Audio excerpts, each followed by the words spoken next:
for 20 years, and then 16 years in management as a maintenance supervisor planner, retiring 2 years ago. I was a safety rep, and I served as treasurer for the union at the mill. I was president of the recreation club at the mill for nearly 15 years. I was involved for many years with the Quesnel Techniques Gymnastics Club, while two of our daughters were competitive, and I have continued my involvement in support of the club. I'm a volunteer at the local Cancer Society branch. I have lived, worked, volunteered, and played in Quesnel for most of my life, and would like to see a progressive city. A city that draws tourists who appreciate our facilities and events. A city that has a low crime rate and has much to offer young families and retirees alike. I'm an honest and hard-working, and I believe that I can make a difference in our community. I would like to see a council who can work together and get on with running the business of the city. I'm 100% in favor of construction of the multi-center, and would like to see more progress made on this project, as well as the West Quesnel Land Stability Program. I would like to see the city public works yard and building upgraded. I would like to be a part of a new team to solve some of the problems that have plagued City Hall. I will work diligently and honestly for the citizens of Quesnel, and be respectful to my council colleagues. Please get out and exercise your right to vote. You can go after the meeting this afternoon. They're open until 8 o'clock tonight. And also on November the 19th, by supporting a team that you would like to see at City Hall. Thank you.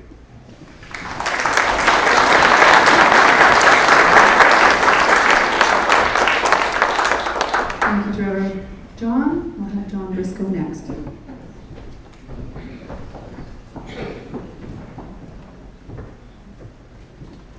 Good afternoon, folks. Thank you for coming. I moved to Quesnel with my family in 1991.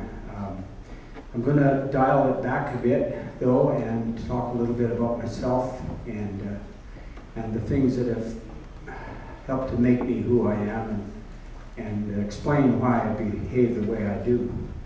When I was 13, a long time ago, 65 now. When I was 13, I was badly bullied, about as bad as you can imagine. And so to rectify that, my dad helped me get started to box, and I ended up fighting in the ring for 10 years. And bullies stopped being a problem for me. Have never had any truck with bullies. And then in 1970, I moved from Winnipeg to Saskatoon and opened and started an optical dispensary, and I managed that store for 9 years for a gentleman from Winnipeg. And in 1971, I discovered marathon canoe racing.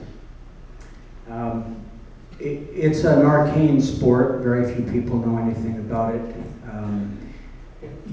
Basically, what you do is you paddle as hard as you can for as long as you can, and the races last between 3 and 5 hours.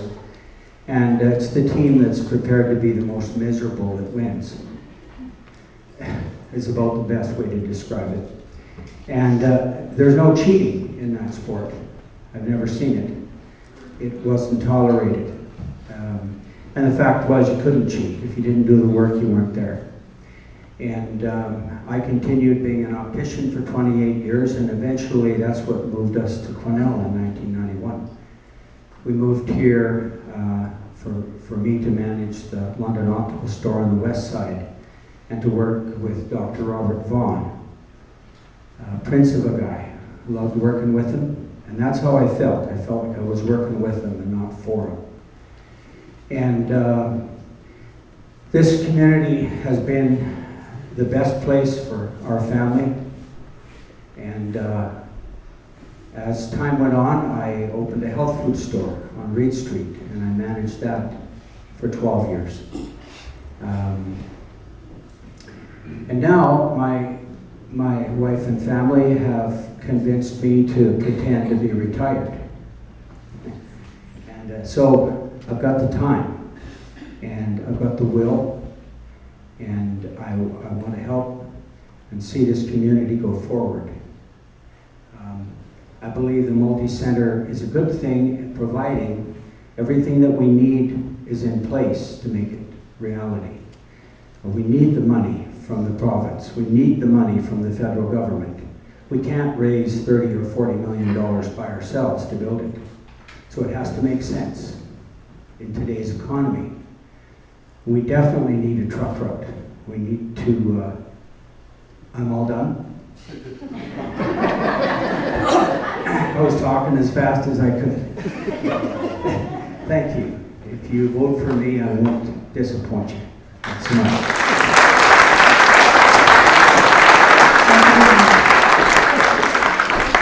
I guess I should be a little more clear with the candidates. I am going to be standing right here in the corner, so maybe I'll start waving. I know some people get extremely passionate here, so anyhow, we welcome Lorianne Rutenberg. Thank you.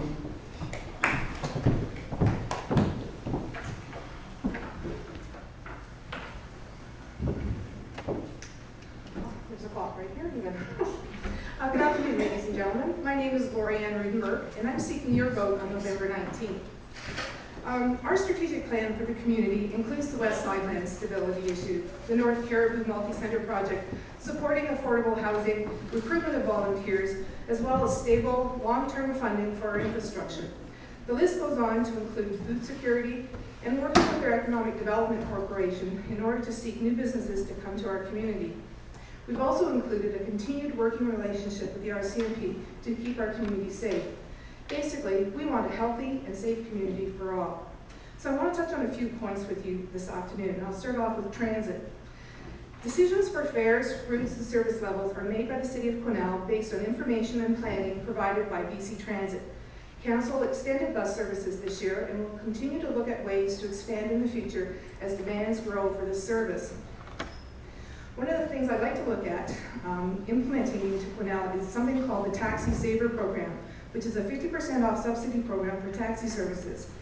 My real basic understanding of the program is that you can buy an $80 pass for $40. You're allowed to purchase one once a month, and you have to have a handy pass in order to be eligible for that pass. So it's something that I want to look into and see if we can implement it in Quesnel. Having attended many of the affordable housing workshops and meetings that have been held at City Hall, I can tell you that we're working with the BC government to find affordable housing options in the community. We don't meet a lot of their criteria at the moment with the city lands that are available, but we'll continue to lobby them to adjust their requirements to fit our needs and what we have in our community. We definitely need more options like Mayford Place, which are government-private ownership, partnership-led. We continue to improve on our infrastructure to allow better accessibility throughout our community.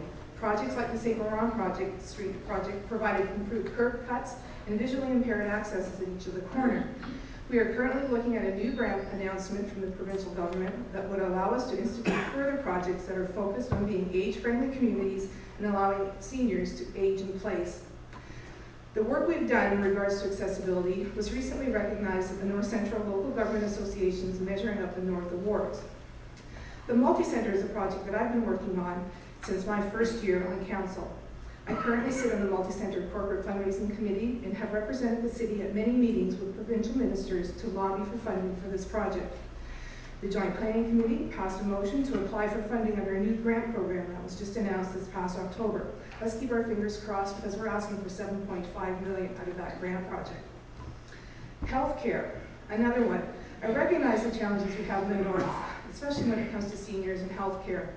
Being that middle city has been a challenge to our community when it comes to keeping doctors, specialists, and programs in Quesnel. I will take every opportunity available to lobby on behalf of Quesnel for sustainable, reliable, on-the-ground health care. We need to recognize we are facing an aging demographic. I'm one of them, and as such, we need to address the needs and challenges that come with that. Thank you.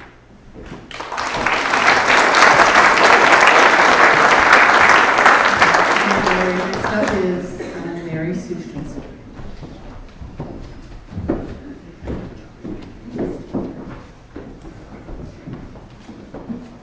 Good afternoon and welcome everyone. I am pleased to be here today, and I want to first of all thank the Seniors Advocacy Group for making this happen.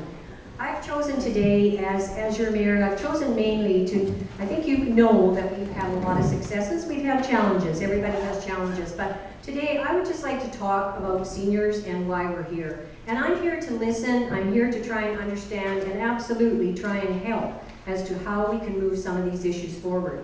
And just some facts that really staggered me when I heard the other day and got this communique that about 1/6 of our province today is 65 years and older. And it's estimated that there will be well in excess of 1.3 million of seniors in the next 20 years. We're the fastest growing population for those over 75.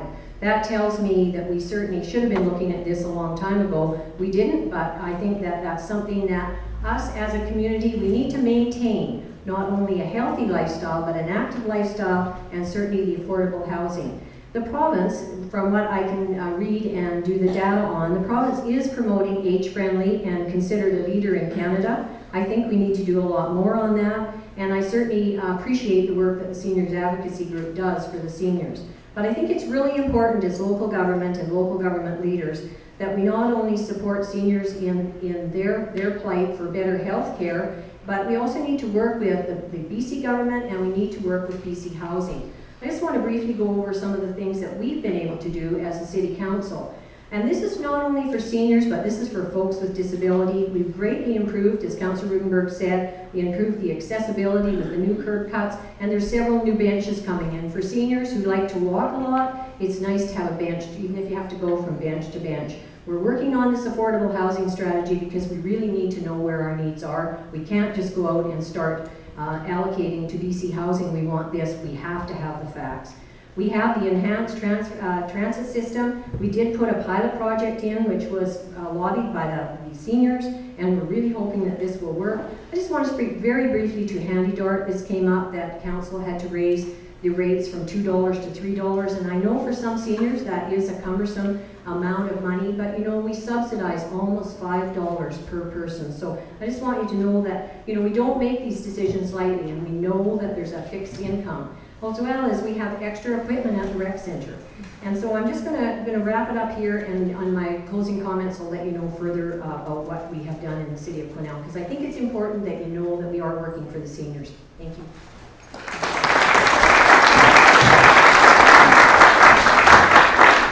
Thank you very much, Karen Sinkert, and now I'll have Sushil Kapar.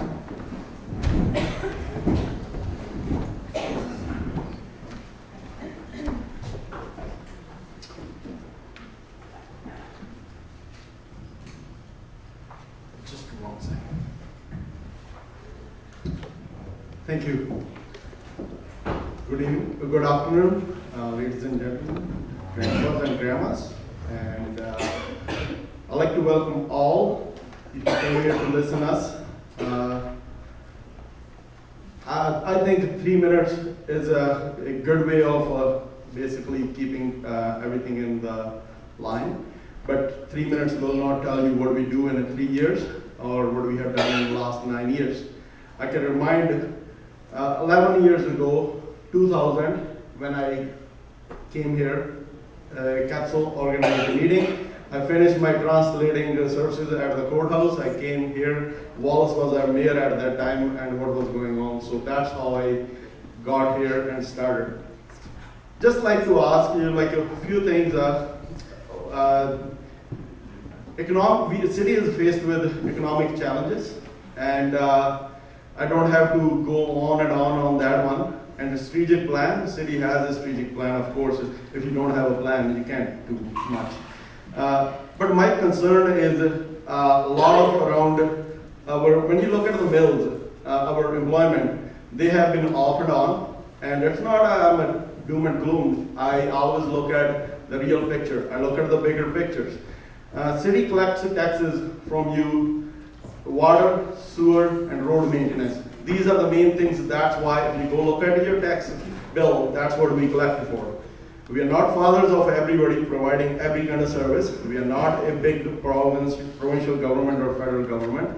I support when there is an issue around seniors, and we have supported in the past for housing and all the other things. But the question around is, I have put up a financial report, and at the south of Mayor Schustrom, you have a challenge saying it's a muck and also it's a half through. I will challenge you respectfully, go on line by line, and we can debate, and I will back up every evidence in the book. I have to say a few things. Our campaign expenses, I have asked, and I was the driving force behind to put it on the website. The reason behind it is so people know how your campaign is funded and why somebody is funding it, what kind of advantage they are getting it, and I can back it up with everything with evidence on it. When you get a gift like a $3,700 for a Rocky Mountain vacation and building a city for a dinner, those are the little examples kind of causes me irritant. And then I look at it, why somebody will do that, because in this world, nothing comes free. So I like to see there's a lot of things that has been kept in camera, and if you release those like a February 1st meeting 2011, people will know what is actually real picture behind. When you look at council expenses, some people are spending over 40% of what they're allowed, so those are the issues. When I talk about, Mayor Schustrom also said I'm a good financial chair before. So what happened now? I didn't change. I'm the same shield topper who was 11 years ago. So I didn't change. And if I have anything you want to talk to me, I'm here, and grab a report. Thank you.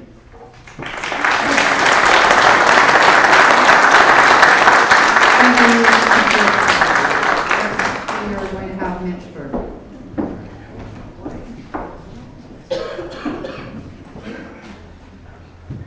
Good afternoon, everyone. Ladies and gentlemen, fellow candidates, my name is Mitch Vick, and I'm running for City Council. I come to you as a father, a husband, a local business owner, and an involved citizen of Quesnel. 4 important reasons I have for running for a seat in City Council. I want to do my part in tackling issues which are facing our community. We know about the widely publicized issues in Quesnel. Tackling crime, the West Quesnel land stability issue, the multi-center, and the bypass. All important issues, to be sure, but one topic hasn't received the discussion and conversation it deserves. And that, ladies and gentlemen, is the well-being of our seniors, specifically when it comes to housing and healthcare. We advertise this city as a great place to retire, but why then do we have some of our seniors and the people who care for them having to find care facilities in Prince George because the wait lists here are too long? Why is it that there is a lengthy waiting list for our elderly to transfer from acute care in the hospital to Dunrovin? Are we doing all we can as a community to ensure seniors are able to stay in their homes as long as they wish? Not one facility or person or official is to blame, but that doesn't mean we can stand by idly hoping for these issues to correct themselves. Some might say that this is beyond the scope of City Hall, but I disagree. I'll also tell you that I won't pretend that I know exactly how to solve these issues on my own. But I will say this: there are many in our community, seniors, administrators, professionals, concerned citizens who have the experience, the knowledge, and the expertise, and they can guide our city in facing the challenges facing seniors and our aging population. I support the creation of a seniors task force supported by the city to synthesize the needs and issues facing seniors and move forward to bring proper respect to the issues municipally, provincially, and federally. I will also support efforts to have Quesnel recognized as an age-friendly community for which there are 8 features pertaining to seniors: outdoor spaces, transportation, housing, social participation, respect and social inclusion, civic participation, communication, and community support. Please support me on November 19th so that we can work together to address these and other pressing concerns. I look forward to your questions this afternoon. Again, my name is Mitch Vick.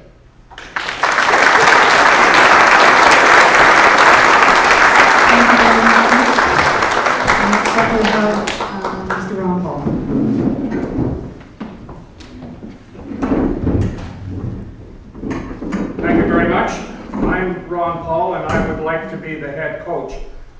Q City team. I'm a 40-plus year resident of Quesnel and have 33 years of combined staff and council experience at City Hall. I believe I'm the guy to make things better for all of us at City Hall, employees and citizens alike. I have worked with all 7 of Quesnel's mayors, starting out with Alex Fraser right up to the present day. Our mayor is on her 3rd city manager, and our deputy manager, a 20-year veteran at City Hall, just quit. If things are not right at City Hall, with your help, we can fix that. The key to any solid platform is a solid foundation. My platform is firmly anchored on 4 strong pillars. Number 1, spending. My main issue has not changed since first being elected 9 years ago. I would lead a team that would respect your tax dollars. I would lead a team that would spend more of your tax dollars on basic infrastructure, mainly roads. I would vote to double the budget for road repairs. If you catch my drift, we need less suits and more boots. We have the money, we need to move it around. We need to sort the fluff from the stuff. And I think that I'm the only candidate that has signed on with the Canadian Taxpayers Federation's contract with taxpayers. You can check it out on my website. Pillar number 2, people. My campaign is deeply rooted in a promise for a people-centered style of leadership, from the bottom up rather than from the mayor's office down. I would do away with the clique-like mayor's executive committee. Under my leadership, all council will set the direction. We'll be inviting interested citizens to join us at the table. I've heard several good ideas in my door-knocking campaign. I'll appoint a portfolio for youth. I'll appoint a portfolio for seniors. And let's bring back the Health Advisory Committee to once again give you, the people, a strong and meaningful voice for healthcare needs in our community. I can say that as a daily caregiver, Pat and I, we look after my mom and dad, and we're all too aware of the needs in our community. Pillar number 3 is safety. We shouldn't be afraid to talk about crime, about our drug problems. Let's talk about the crack shacks, a blight not unique to Quesnel. Let's learn and copy best practices from other communities. We're not alone. Let's get serious about vandalism. And and one issue that has been gnawing away at me for some time, unsolved murders. Let's give our police the resources to bring closure to the families affected and to a community that needs to move on. My door knocking yielded an excellent idea for a watch clerk at the cop shop, a civilian position that would allow our uniformed officers more time out on the street and not in the office doing paperwork. We're paying big bill for policing, and we must have our say about how our policing dollars are spent. I'll continue with pillar number 4 at the conclusion. Thanks very much.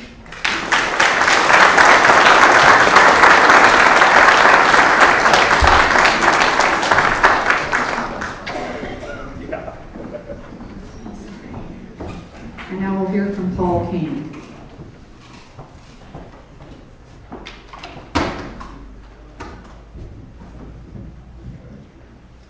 Just want to thank you, first of all, for everybody for having me here. Quesnel's a great place to live. And I moved here in 1996 with my wife and our 6-year-old son. When we moved here, we only had given, we actually really wanted to be in Calgary. That's where I was concentrating my job efforts. So therefore, I only had given Quesnel in the plans. I was only here for about 2 years. Then somewhere along the line, things changed, and 15 years later, I'm still here, and I have no plans to leave. With that said, over the years, I wanted to give back to the community.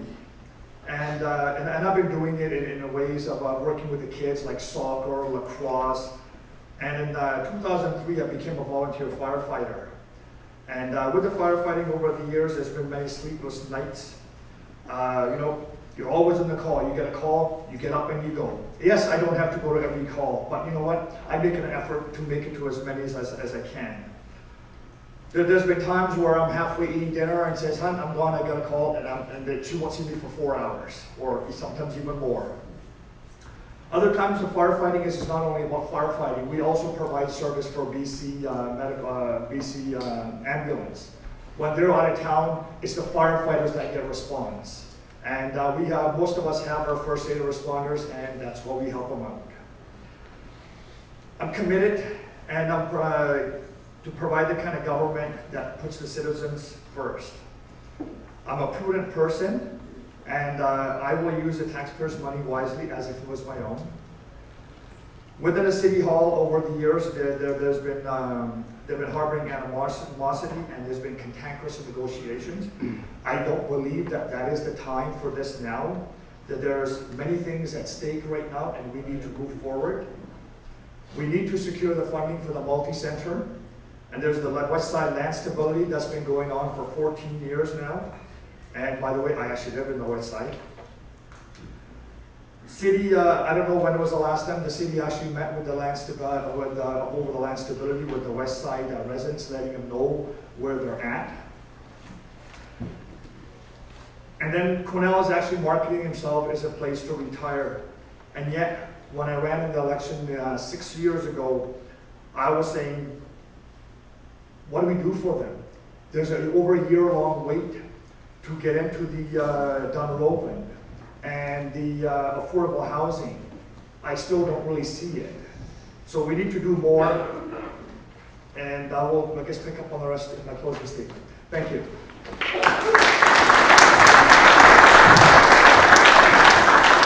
you. Next we'll hear from Ron Quesnel. Good afternoon, everyone. My name is Ron Quesnel, and I'm running for the position of mayor in the upcoming elections. I'm looking for your support. A little bit about myself. I originated from Scotland. I moved to Canada in 1992 with my wife and family. We've lived in Quesnel ever since. I worked as the City Bylaw Enforcement Officer for a number of years. I also worked at the City Public Works Yard and the arena facilities. So I know a little bit about the city jobs and what the workers have to do. But really today, I'm here to listen to you people. It really is about the people of Quesnel. We can all listen to the same old issues time and time again, but realistically, when I sat here in 2005 running for council, the same issues were on the table and it barely moved. So realistically, the people of Quesnel is what I want to listen to today. It is about our youth, it is about our seniors, and I'm looking forward to questions from you that's going to challenge me. I'm a team player. I do like to work in strong teams. I do like to build teams. And for those of you who know me, know that I'm a very determined person. Once I get my teeth into something, I'm not going to let that go until it's been achieved, it's dealt with, and it's come to some conclusion. I'm not afraid of any government lawyers. I've challenged the government on many occasions, the legal department. I've gone head to head with government lawyers who went through university, and I've beat them. So, giving me your vote will allow me the chance to respectfully represent you people. Some council members have even called me, and I've begun to mentor some of them and tell them things to do. It's not forming teams. That invitation is open to any council member who wishes to call me and ask for assistance. I'm there to help people. And only by doing that, by forming a strong team at the council level and with staff, can we truly begin to serve you. I'm open, I'm honest, I'm transparent, and my door will always be open to the people of Quesnel to come forward with your problems. It's not about what I'm going to do, it's what what you want me to do, and I will represent you. I look forward to your vote November the 19th. Thank you.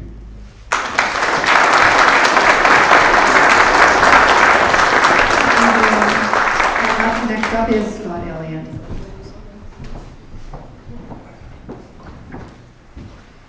Hello everyone, thank you very much for coming out this afternoon. My name is Scott Elliott and I'm running for City Council. I'll tell you a little bit about myself. I've been married to a wonderful woman for 14 years. Her name is Amber. She's presently enrolled at our college in the RN program. She's in her second year and doing very well.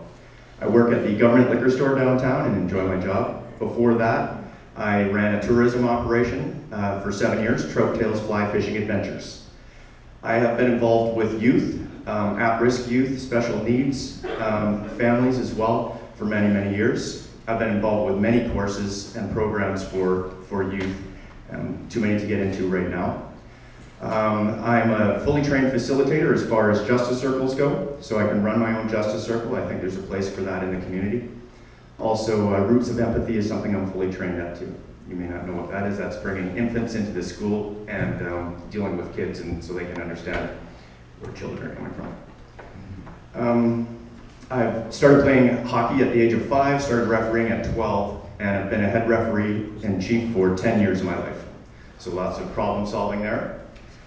I'm a volunteer with the Quesnel Millionaires and also now the Kangaroos. I want to take all my life skills and all my passion and put that directly towards City Council. There's a lot of things that need to be accomplished, and I think I can help that. I'm honest, accountable, passionate, and progressive. On November 19th, please vote for me, Scott Elliott. Thank you.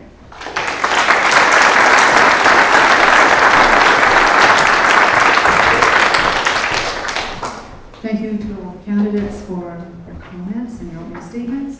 We will now proceed to question period. Just to remind everybody, if you will come to the mic, I will move the mic here momentarily. And if you wish your question to be read, Lyle and Bernice are at the back door there, and there are runners. They will bring their questions forward. Again, you must have signed it, and you must be in the room to have the question asked. We will ask, the process will be one question at a time. You certainly are welcome to come and form a line down the center to ensure your turn. If I get too many written submissions, I will alternate between a question at the mic and a question from the runner. So just bear with me and we'll get started.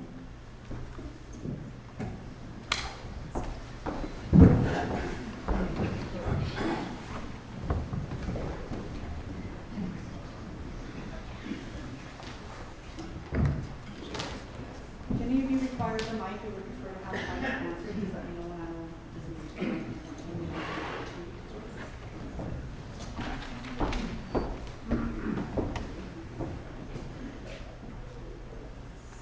Any questions from the floor to start? Can everybody hear me? Oh, we have people. Go ahead. This question is for Mayor Trustrom. You said that you're doing everything you can for the seniors, and why are you pushing to put the tax onus on us rather than on the companies that are in town? You shifted 1% already the tax, and you, I'm sure, try to do more if you're successful in this campaign. Can you answer that question for me? Absolutely. Thank you, Mr. Campbell. And what Mr. Campbell is making reference to is a policy that council adopted, not the mayor, the council. And what we did was we moved a policy that we would attempt each year at budget time to shift 1% from industry, heavy industrial, to the other classes. This was a council decision. Last year we shifted nothing. The year prior to that we shifted 0.5. And I think you need to understand that as a very forest-dependent community, our proportions of taxes have really got out of whack. And so consequently, before we're legislated to move those taxes over and have our industrial taxation capped, we developed a policy which I believe is smart thinking. So I just want to clarify that it's not against any one individual. It's about doing what we can with the taxation we have. And it's not about the mayor making the decision, it's a council decision.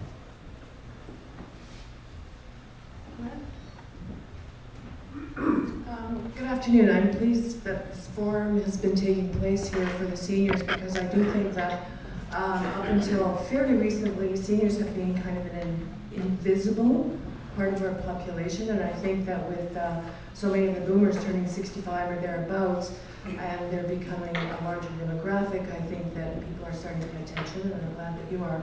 My issue is a serious health issue, and Quesnel has been promoted as a great place to retire. And my concern is what I have here is the liberal use of pesticides by the city of Quesnel. And I want a healthy lifestyle for myself, and this is not healthy for my kids, my grandkids, and for everybody in Quesnel. I think they deserve better than this. And my question is, who will put a stop to this? It's the liberal use of pesticides with photos as proof for the spring, and it happened last spring. I know that for a fact because I took pictures last year, and I did bring my concerns to council. As far as I know, nothing, well, obviously nothing moved on it because we're doing it. And other cities are banning pesticides. And I also want to point out that they're outside the hospital as well. Not that only sick people deserve consideration, but everybody does. And also, there's a picture here that shows the city had planted flowers. So it's like, come on bees, you know, have a feast. We all know bees are headed for extinction. And then you lay down the pesticides. Like, what is that? I think it's irresponsible, And I would like a short answer from all of the candidates as to what you would be prepared to do. So in that case, we will start with Scott Elliott and work this way. Okay. Candidates, you have a minute, 1 minute. That's okay. Thank you. I think that's an excellent question, and one I've been wondering about myself as well. I think it's scary. I don't know enough about it and why we're doing it, but there has to be better ways. I don't use crazy pesticides at home either. I'm an organic gardener. I compost everything. I would like some answers as well. If I get elected, I'll look into that directly myself. Thank you. I think it's great that you brought the pictures forward because they speak volumes. When I worked at the City Public Works Yard, I often wondered that question myself years ago, and we still do the same thing. Certainly, as a council leader, I would look at every possible way of using environmentally friendly pesticides to do that job. And as I say, when you bring those pictures right here, that's an excellent way to prove your point. So thank you for bringing that. Thank you. I grew up on a farm. My parents were farmers for 7 years at the coast, and it's a tough position to be in. There are some things as a farmer, whether it's weed or bugs and all that, that right now we don't have a real better way of controlling them. And so sometimes, yes, you do end up using the pesticides, but at the same time we need to be careful where we use them and how we use them.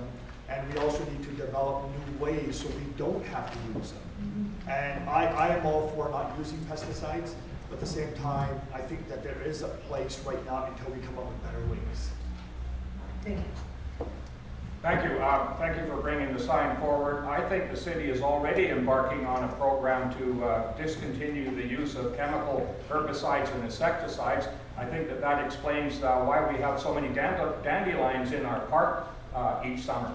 However, I think that there are alternatives out there, such as organic and herbal pesticides and herbicides. And I will say, though, that on occasion it may be necessary if there's any kind of a danger to the public health, where we might have to use some chemicals in order to eradicate any kind of an outbreak of mosquitoes or something like that. But generally, I would favor the use of some organic and non-invasive herbicides and pesticides. Thank you. I really appreciate the illustration to bring the point home. As I understood it, perhaps incorrectly, in many jurisdictions, pesticides for your lawn and whatnot are being discontinued. And frankly, this level of spraying, I wasn't aware was going on. Having said that, I know other jurisdictions in Eastern Canada phased out this kind of thing. I think that's going to happen here, and it will force industry to create more organic, more friendly ways of dealing with pests. So I'm hoping that day is very soon. Thank you. Thank you. I have when I go to the different conferences, I have seen Cancer Society promoting not to use pesticide, how it causes cancer. I think if there's not much attention has been paid at the council level or other government level, what I will do in the next term, you elect me, I will ask the Cancer Society to be the part of the delegation and present us the options where we can phase out those ones, and because they have done a lot of research, I've seen that, and I think we can work with it and phase out the pesticide. Thank you. Thank you, Denise. I know we talked about this before, and certainly was taken to Public Works. It is my understanding we're using less, but if we were to discontinue entirely, that would probably be a decision that council would give to Public Works. Right. So Thank you. it's more of a conversation. Thanks. The joy of going almost last is like everything they have said makes a lot of sense. And I know that they are looking at a reduction in the use of their pesticides, as noted around places like at Bordy Park and such.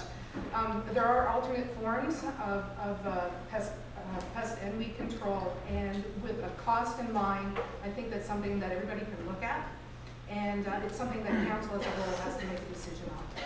Thank you. Thanks. Thank you.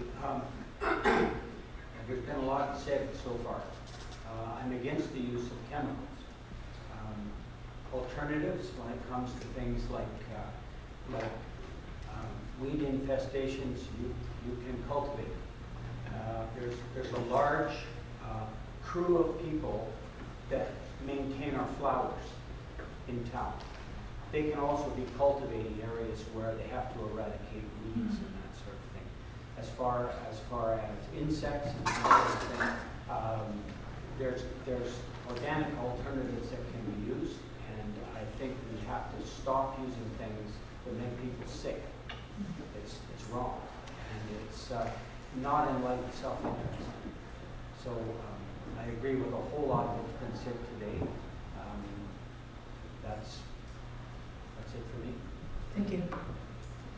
There are a lot of cities in BC and across Canada that have banned the use of pesticides. And I think we can't be a leader in this now, but we can certainly follow their example.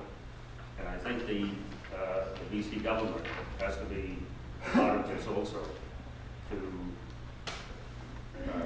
to eradicate it right throughout the province, because it's killing a lot of the lakes in the province.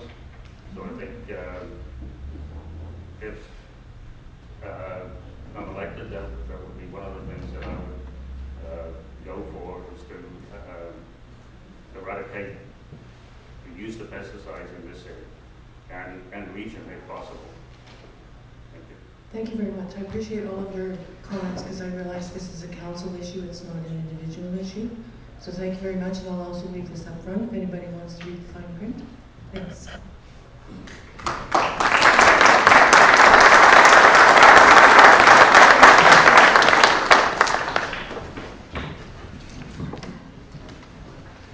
Okay, my question is for, I was just going to make it to one person. I'm going to ask of all the three mayor candidates.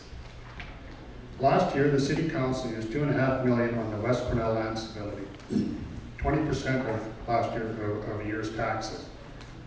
And just to be clear, I agree that we have to fund the West Quesnel land stability. What are your ideas for the remaining $8 million required to fund this necessary project? It has to be funded. Will this come from higher taxes in all the areas, with all the areas paying tax increases of, well, the other areas other than West Quesnel paying tax increases of 1 3/4 to 5 times the assessments? I'm a retired senior, and I am concerned about my taxes. Start with Mr. Craig.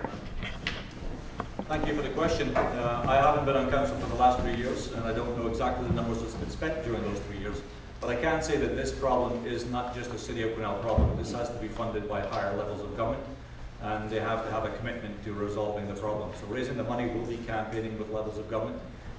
We inherited the problem through the provincial government. The original building construction work for the west side was under the direction of the provincial government, and then downsizing and passing on responsibilities, the City of Quesnel has inherited it. So therefore, we will be going back to them, we will be telling them of their legal responsibilities to the people from the west side. We'll continue to remind them on that, and we'll continue to press for funding levels to avoid it coming from the city taxpayer. Thank you for the question. I'll be absolutely clear. I am not in favor of a parcel tax for the West Quesnel. And like the people of South Hills, I know that you're paying a parcel tax for your water, but that was requested through a referendum. The people of West Quesnel did not ask for that land stability problem. And you know what? We never charged a parcel tax for the improvements to San Laurent Avenue, nor for the sidewalks up in front of Canadian Tire. So I don't think that a parcel tax for the people of West Quesnel is in order. I will say that as a past 24 years at the city in management, I know when we're getting milked by the consultants and the environmental monitors and the engineers.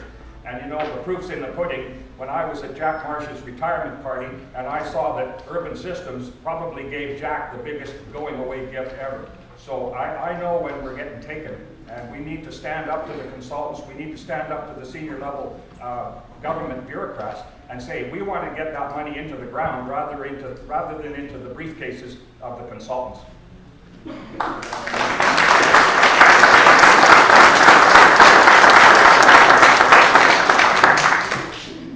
Okay, so on this, it hasn't been the last year, it's been over 3 years, and it has been taxation that has been equal taxation throughout the whole city. And getting back to the environmental assessment review, unlike my colleague, He doesn't understand that you do not get federal and provincial funding without compliance. And as a result, we don't have in-house ability to do this testing. We're required to do all sorts of testing in order to get the funding. And we know we can't do it on our own. And I just want to say that 2 years ago, we had a discussion at the council table about the possibility of a parcel tax. And there was only one member of council, and it wasn't Councillor Paul, that objected to it at that time. If we were going to do any other taxation, and in all honesty, we need to look at all areas of how we can tax, and to be fair to everyone. And what we need to do is we need to go back to the council table and discuss that. But what we did commit to was let's get the first phase of the dewatering program moving forward. We're looking at probably 3 phases for this project. And so I think it's important to note that we did receive money for the first phase, but we have 2 or 3 phases more. They want to make sure that this project, that as we're moving forward with the dewatering, it does work. So I am committed to look at it with council, and that will be council's decision, not an individual's decision.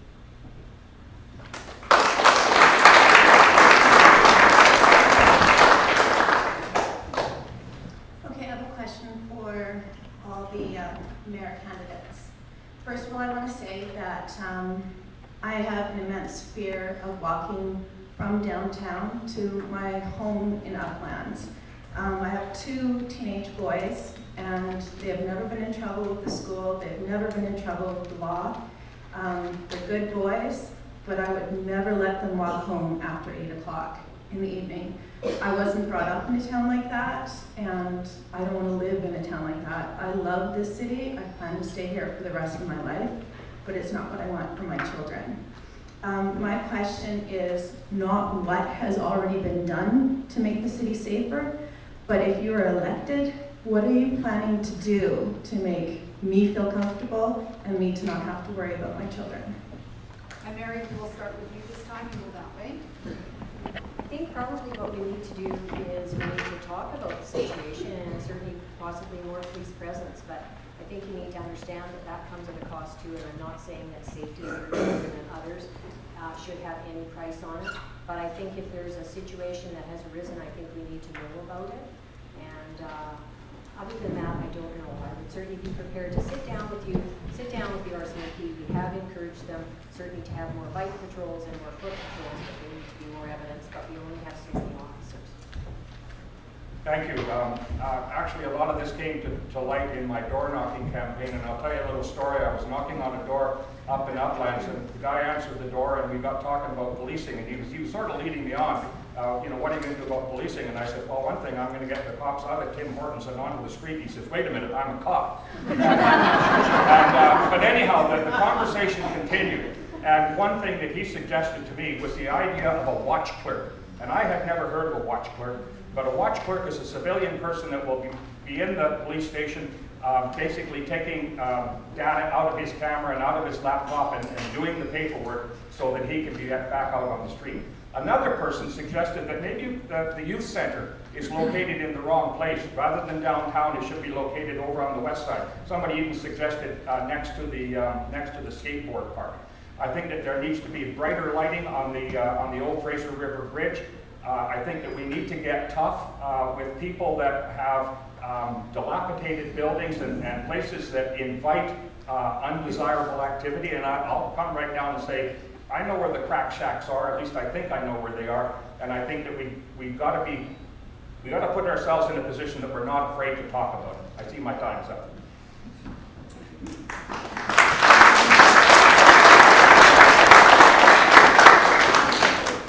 Thank you. A lot of it comes to police resources, how they allocate them. I think I would be a major person in being involved in discussing that with the police. My background was a police officer in Scotland for 16 years, and for the life of me I can't understand why I can see 6 cars sitting at Tim Hortons at one time. Using those resources wisely is going to help, but also seeing that the justice system is a little bit more focused, dealing with the offenders appropriately, the correct penalty being introduced to people as deterrents. Right now we see that we can tie up the justice system for many, many months, and by the time it gets to court, it's been so watered down that nobody really, they've forgotten about the problem. So I think expediting some problems, having a justice system that can bring it to the courts early, making the penalty valid so that people learn from that would be a great way to start. Thank you very much.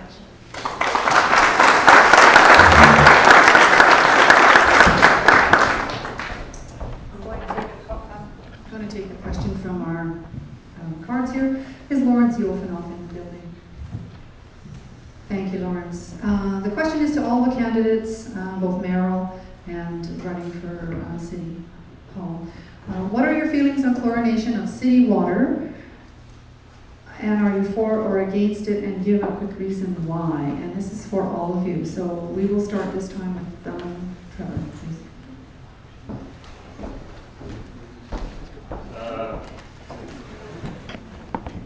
I lived in a town that had chlorinated water, and it wasn't very nice.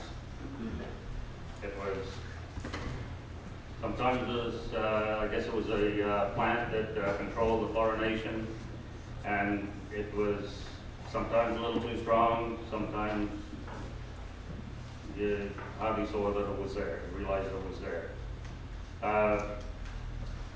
I didn't like it, and I haven't heard any good reports of chlorination doing any good.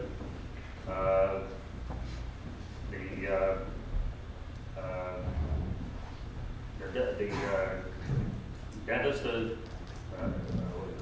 dentist association, they, for the most part, aren't in favor of it.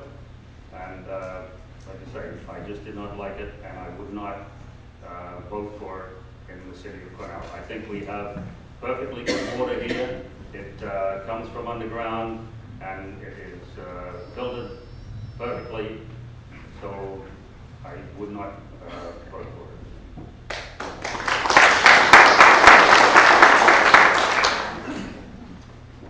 That's a good question. I know, unless I got the information wrong, I live in Kersley right now, and we have a well with more than adequate, delicious water. The city of Quesnel is very fortunate. I'm sure lots of you know there's no chlorination on the city water now, and there shouldn't be. And they're just bringing on another well that increases the water capability to 1,800 gallons a minute. This is a new well, and they're going to decommission one well, and they're bringing on this, and the well that they're decommissioning was 500 gallons a minute. The new well is 1,800. So it's basically increased the water availability by 1,300 gallons a minute. And it's unchlorinated water, and it's good water, and there's no need to make it poisonous.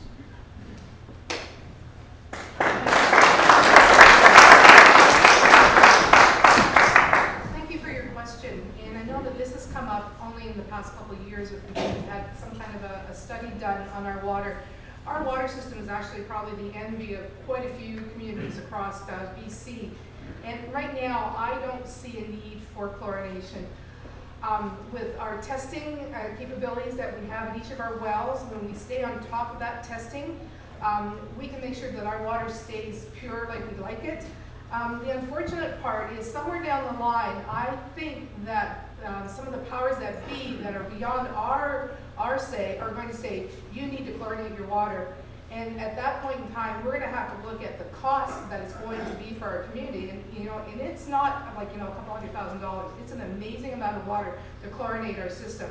So right now, I'd say no, I'm against chlorination, but we're going to have to stay on top of it because I know that the health authorities are looking at chlorinating pretty much any municipality that has a water system. Thanks.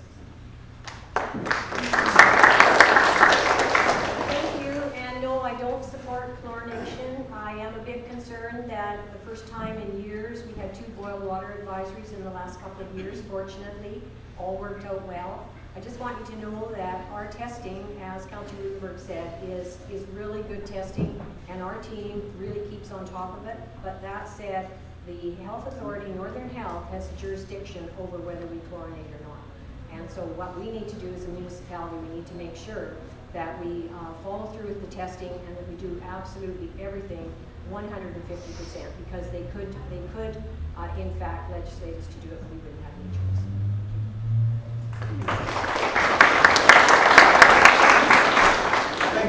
Thank you. I heard a lot about council as animosity and all kind of things. You know, we don't have animosity with love each other. I have to start with this one. Got a Bachelor of Science degree in chemistry and biology. 4 years I spent like getting slapped all the time from my professor. I can tell you one thing. Thank you. I will give you the brief discussion. $10,000 council has wasted to have that study done. The report is sitting in my tractor if anybody wants to look at it. The city of Quesnel has already taken out chlorine from the rec center, and we are using ozone. So it's not okay to have chlorine for washing because it causes itch. So it's okay to drink water. We had a debate, and when I said referendum for chlorine, if you want to add $4.8 million to $7.3 million a system will cost to have that chlorine added to the Quesnel good water, which it doesn't need. I see the sign, but there's a lot more to it. People get, it's a big project, a lot of people will be happy, like those consultants, and thank you very much for a lady who came to give us the actually demonstration on that study. She was grade 11, so I asked her, I said, how about feeding you potassium cyanide? So the way I look at it, it's a scam. Keep the city out of those kind of scams and keep the agenda out. Quesnel has a good water. All we need to do, if we have a problem, 4 shut-off valves. The area has a problem, we can always disconnect that area, but not chlorine in Quesnel water. Thank you very much.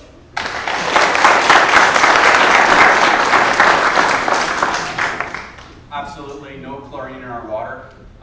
Furthermore, I would say that we should be allocating some resources to make sure we are identifying contaminants in our groundwater so that when we have outbreaks like we have, we act quickly and decisively to fix these contaminants, thereby avoiding the scrutiny and ire of health authorities, which may be eyeing us to chlorinate our water in the first place. So let's take prevention instead.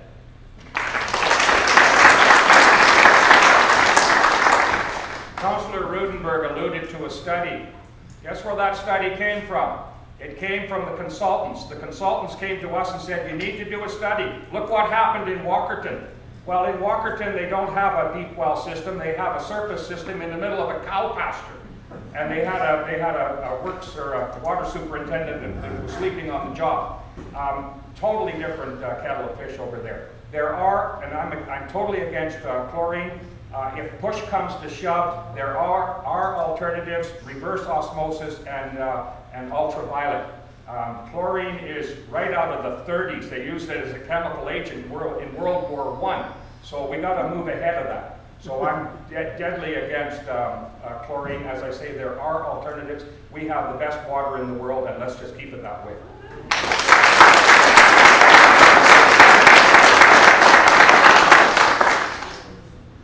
I'm totally against chlorine. My family actually lives out in Eversford. We go there and I just hate the taste of water. And yet here you'll rarely ever will see me drinking water out of the bottle. It's tap water is what I drink. Like Mitch said, I think we need to do, rather than chlorinating, we need to do the preventive.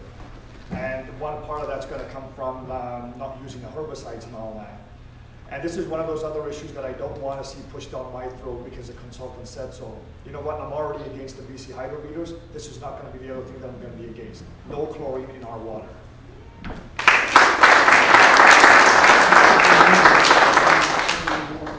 It's unfortunate being at the end of this line because it's all the same answers basically, but Quesnel has got a wonderful system of water. We need to protect that. We need to call into question any testing that is being done that's showing any problems in the water. Recently we've had some scares and they've been seen to be false testing. That's something we need to be protective of. We need to look at alternative methods much rather than chlorination. And as I say, we've got that wonderful system and we need to be prepared to stand up and fight for that.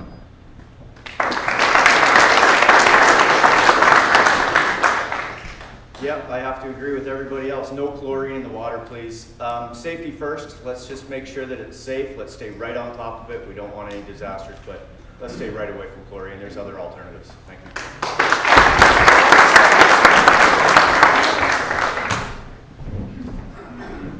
for all the candidates, actually. One of the things that irked me is having people that live outside the city being at the council table, not Quesnel taxpayers. So, by a show of hands, could those people that are Quesnel taxpayers, like paying property taxes to the city of Quesnel, please identify themselves?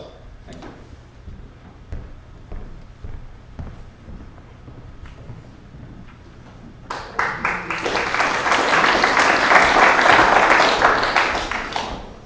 Take another question from my partner, Diane Rogers. Diane, is this for everyone or for anyone in particular? Accessibility near either or everyone. All mayor candidates, please. What is your plan for improved accessible, affordable housing in Quesnel, and submitted by Diane Rogers? So we will start this time with Ron Grigrom. Thank you for the question. I've always supported affordable assisted living accommodation with the Mayford Place when I was on council. I totally supported that project from start to finish and always voted in favour of it. Never once did I vote against it. My plans would be to work with similar companies, similar people coming forward to create that type of facility in Quesnel and assist them also in achieving that. And that's what I would be prepared to do. Thank you.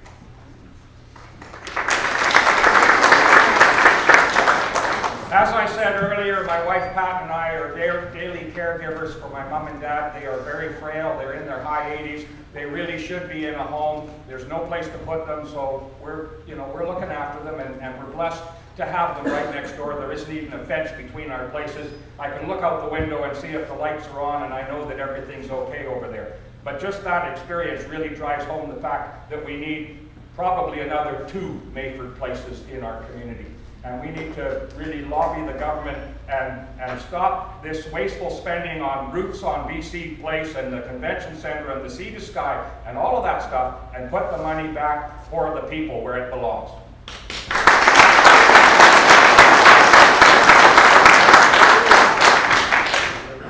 And absolutely, I support affordable housing, and certainly have been a cheerleader for many years on accessibility, because I think that these units have to be accessible, but we do need to find other investors if we're going to do the 3P partnership with BC Housing and Northern Health. And so I look to anybody. I've actually talked to somebody in the last couple of weeks, and we really do need to make sure that it is available. And the city has looked on several occasions, working with the housing group in town here, but unfortunately we don't have any land that we could even donate as a city to make this happen. And so we will continue to look to do that, and absolutely accessibility that we've done, and housing is just a small piece of it, because I think accessibility is very, very important.